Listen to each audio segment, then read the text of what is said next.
Jacob, what was your reaction when you looked at the draw?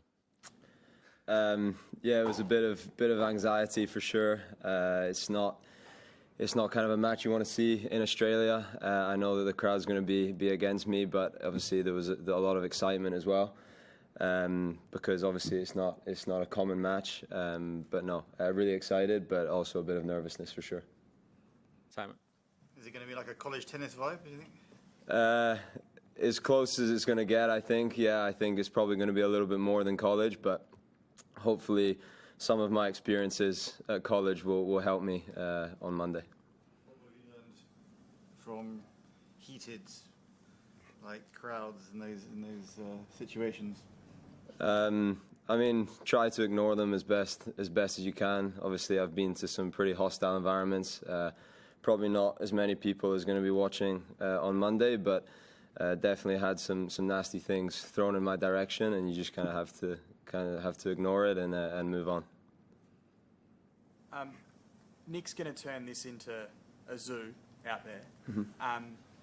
When you say you want to ignore it and just focus on your game, what techniques do you employ to help you do that? Because it's really easy to say you'll do it, but how do you, in the moment, actually execute that?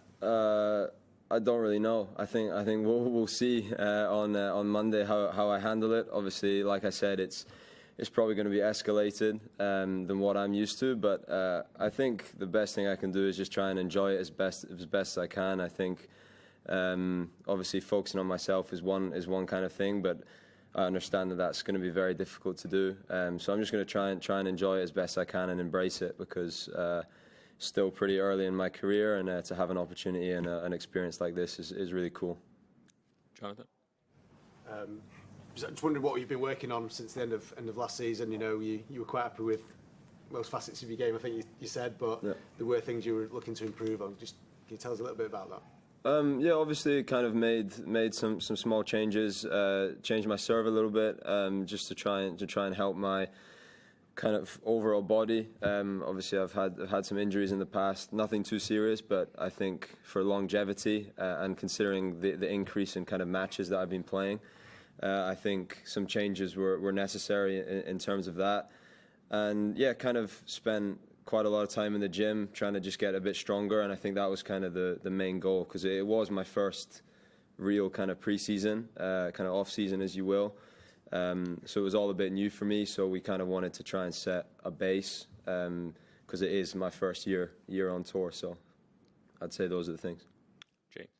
I imagine it's a high-profile draw. You've had lots of messages from friends and family being excited about it. Is there anyone you might lean on for advice about playing Nick? I mean, Andy's here and he's beaten him quite a lot of times. Is there anyone you might ask for advice? I haven't really spoken to anyone, to be honest. I actually deleted Instagram. I was getting a lot of messages and stuff, so I was just... Yeah, I think so. I mean, it was just kind of something that I just wanted to kind of try and kind of stay as centered as possible. And obviously my coach is here, and I'm sure he's doing a lot of kind of talking around. But obviously Nick's played some big matches. There's a lot of stuff out there of matches of his, so I'll probably watch some of them, and I can see. But he kind of keeps you on your toes when you're out there, so you don't really know what to expect. Ellen? Nick's obviously a Marmite figure, or maybe Vegemite out here, but yeah, how are you a fan? Like, do you like what he brings to tennis? Yeah, I'm a huge fan. I've always said to my friends that I'm a big fan. I think, yeah, there's some people out there that don't agree with the stuff he does, but I think it's great for the sport. He increases viewership. He puts people on seats, and I think that's great. That's great for the sport, and you can't really take anything away from him on that front. And obviously, what he does on the tennis court is pretty incredible as well. Aside from like kind of what he's outside the court, on the court, he does some incredible things, and I think that's great for the sport. Neil?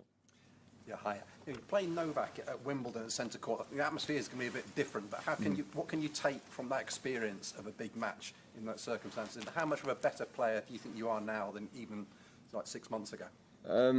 Yeah, obviously it's a huge kind of thing for me to have experienced. I think playing in front of a big stadium, a big court like that, obviously I thought that the crowd was mostly on my side at Wimbledon, because obviously I was in British and playing my home slam. So I think the difference is going to be that there's not going to be that much support coming from me. But yeah, I can take a lot from it, and the way that I was able to handle it, I thought I did a good job, and hopefully I can just kind of keep improving my maturity in those moments. But obviously every match is new, and we don't really know what's going to happen. But hopefully I can use that experience in my favour. Sorry. Last two, Tomaini and Matt. Hey, Jannik from The Guardian. You've been playing full-time pretty much for 6 months, and you're in direct entrance into a main draw of a slam. It's pretty crazy. Have you surprised yourself at all, like over the past 6 months? And yeah, first of all, that, yeah. Yeah, definitely surprised myself. Not something that I expected or set out as a goal, but it's really cool, and I'm kind of trying to, like I said, embrace all these moments that are coming my way, and super grateful for the opportunity that I have, and the position I'm in. So yeah, it's pretty crazy, but yeah, I'm very excited. Were you able to reflect on what you did during the off season? A little bit, but not too much. I was kind of more focusing on the tennis and the fitness, but obviously I've had moments where of realization of more actually while I've been out here in Australia, that like, whoa, this is pretty cool, and it's a big step forward. Matt. Hi Jake. Just going back to your days of dealing with hostile crowds at TCU, what was your kind of approach? Were you always just try and block it out and focus, or did you sometimes fall into like getting involved and giving some back? No, or anything like that? No, none of that. I'm not really that kind of guy, and I definitely won't be doing that on Monday. So yeah, I've never kind of been that kind of guy. But and it's also in college, it's a little bit different because you have 5 other of your teammates that are playing alongside of you. Obviously, when you're out on the tour, you're kind of alone out there. So that's kind of the difference. And something that, yeah, is definitely gonna I'm gonna have to adapt to for sure. Thank you.